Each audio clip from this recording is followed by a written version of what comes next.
नमस्कार दोस्तों, अखंड भारत यानी कि अनडिवाइडेड इंडिया, बहुत से लोग इसकी बात करते हैं। कुछ लोग का सपना भी है कि भारत एक अखंड भारत बने।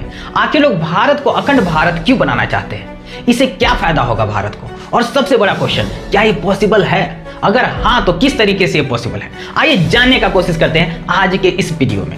नए संसद भवन में अखंड भारत का एक विशाल भित्ति चित्र लगाया गया है। और इसके आगे आप पूछोगे तो अखंड भारत भी बोलेंगे। अखंड भारत देखना चाहते हैं। अरे वाह,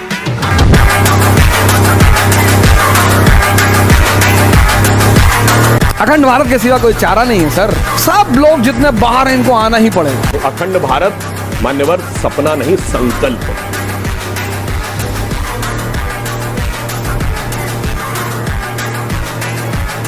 सरदार वल्लभ भाई पटेल को कुछ लोग फादर ऑफ अखंड भारत कहते हैं, क्योंकि उन्होंने बीबी मेनन के साथ मिलकर के 500 से भी ज्यादा प्रिंसली स्टेट को यूनाइट किया था, जिससे आज का भारत कहा जाता है। लेकिन अखंड भारत का मतलब आज से भी ज्यादा बड़ा भारत है, जिसकी बाउंड्रीज आज के इंडिया के बाउंड्री से ज्यादा बाहर निकलती है। लेकिन एग्जैक्टली क्या है अखंड भारत का डेफिनेशन, तो इसके बारे में भी थोड़ा समझ लेते हैं। इसका नक्शा वो डिपेंड करता है कि आप किससे पूछ रहे हैं अखंड भारत के बारे में। कुछ लोगों के लिए अखंड भारत का मतलब है कि आज का India plus Pakistan occupied Kashmir और चाइना ऑक्युपाइड कश्मीर, जो कि इंडिया का ऑफिशियल मैप में दर्शाया गया है। भारत माँ का जो आंचल हटाया गया ना, पीओके और ये सीओके अक्साई जी, वहां से हम लोग जो अखंड भारत था बस। दूसरी तरफ कुछ लोगों के लिए अखंड भारत का मतलब है 1947 के पार्टीशन से पहले का भारत, यानी कि इंडिया प्लस आज का पाकिस्तान और बांग्लादेश मिलकर के अखंड भारत को बनाया जाए।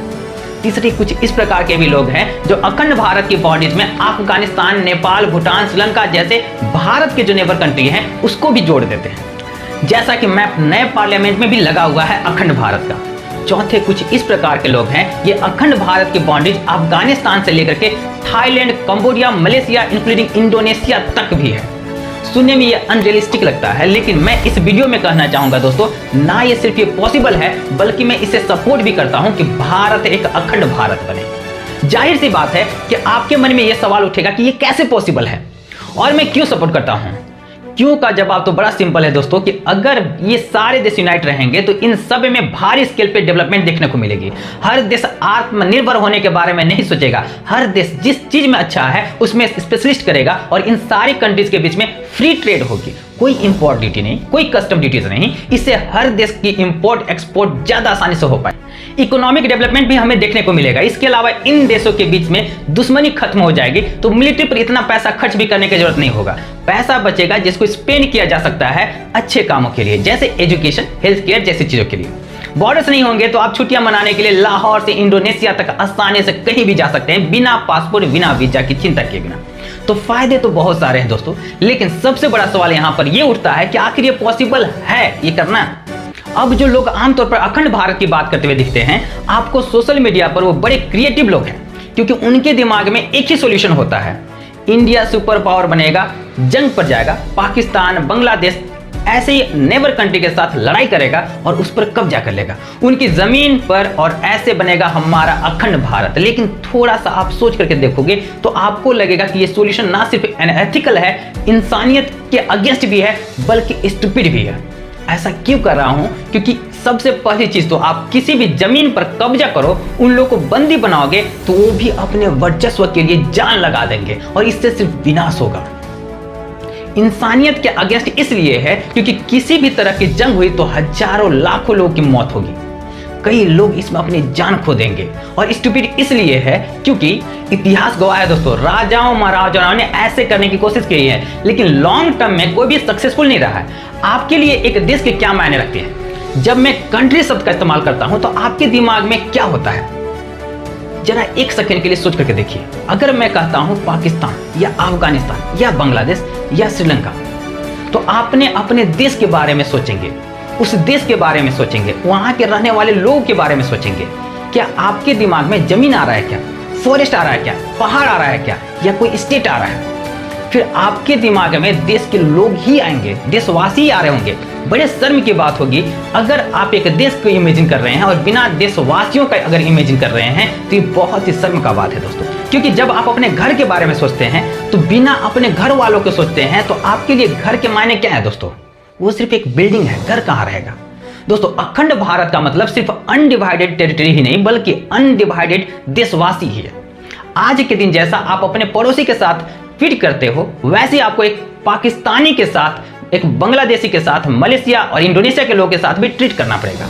जितने राइट्स आज के दिन में हर देशवासी को मिलते हैं, उतने ही राइट आपको एक्सेप्ट करना पड़ेगा कि एक पाकिस्तानी, एक बांग्लादेशी, इंडोनेशिया, मलेशिया को भी मिलेंगे। इसका मतलब यह है दोस्तों कि कभी भी आप किसी पाकिस्तानी, बांग्लादेश या मलेशिया के उनके डेमोक्रेटिक और कॉन्स्टिट्यूशनल राइट नहीं ले सकते हैं। सही मायने में अखंड भारत तभी बन सकता है जब इन सारे के सारे देश में से कम एक मेजॉरिटी के लोग ये एग्री करें कि हम अखंड भारत का पार्ट बनना चाहते हैं। अगर वहां के लोग सहमत होंगे कि हम अखंड भारत का हिस्सा बनना चाहते हैं, तभी ये पॉसिबल हो पाएगा। यह करने के लिए पहली स्टेप होगी कि इंडिया और पाकिस्तान का रीयूनाइट करना। सुप्रीम कोर्ट के जज जस्टिस काटजू, शायद आपने नाम सुना ही होगा, उन्होंने 2012 में एक इंडियन एसोसिएशन बनाई थी। सेम यही विचार रखा गया था, उनका यही कहना था। ब्रिटिश ने अपने टाइम पर लोगों में बंटवारा किया, लोगों को धर्म के नाम पर लड़ाया, हिंदू को मुसलमान के साथ लड़ाया, जिसकी वजह से यह पार्टीशन हुआ।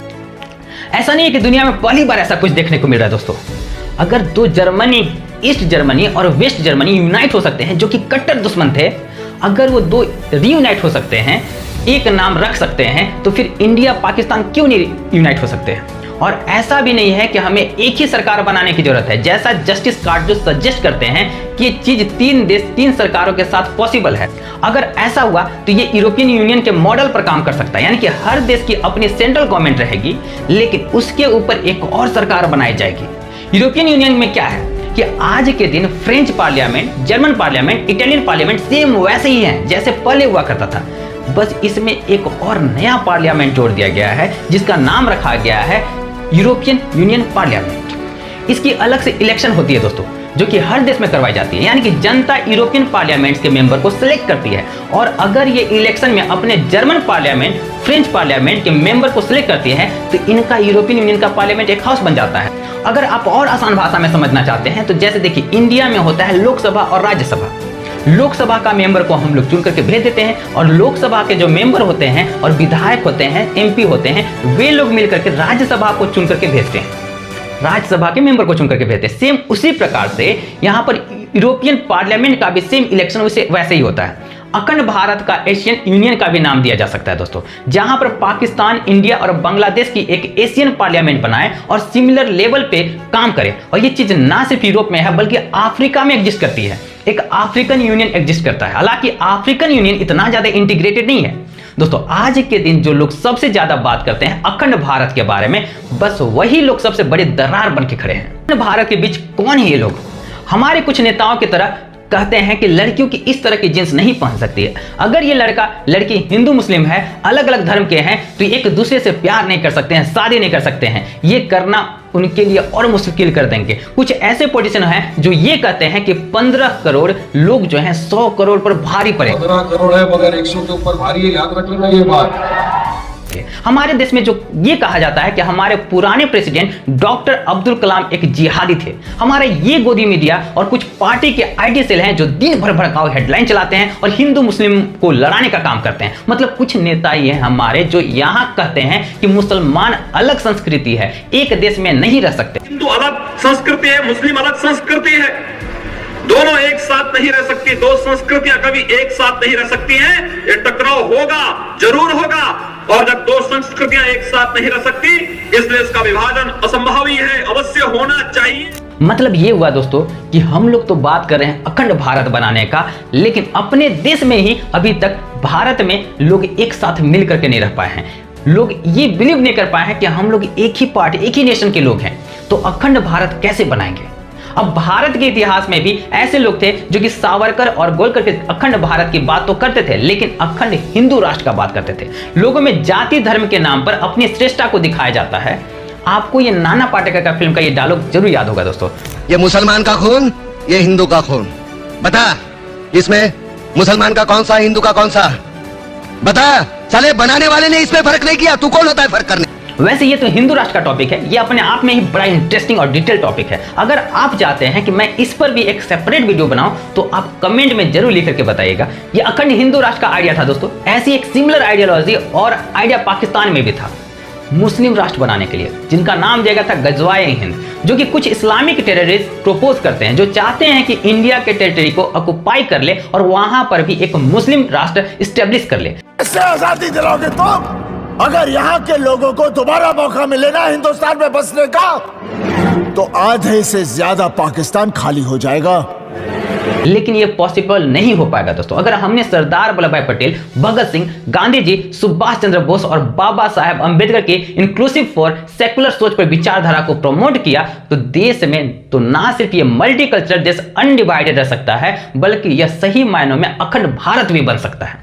अगर आप और मेरी वीडियोस देखना चाहते हैं तो डिस्क्रिप्शन बॉक्स में लिंक दिया गया, सीधे आप उस वीडियो को देख सकते हैं। अगर आप अखंड भारत के बारे में मेरी बात से सहमत हैं तो वीडियो को जरूर शेयर कीजिएगा और इस चैनल को सब्सक्राइब जरूर कीजिएगा। मिलते हैं अगले वीडियो में, तब तक के लिए बहुत बहुत धन्यवाद।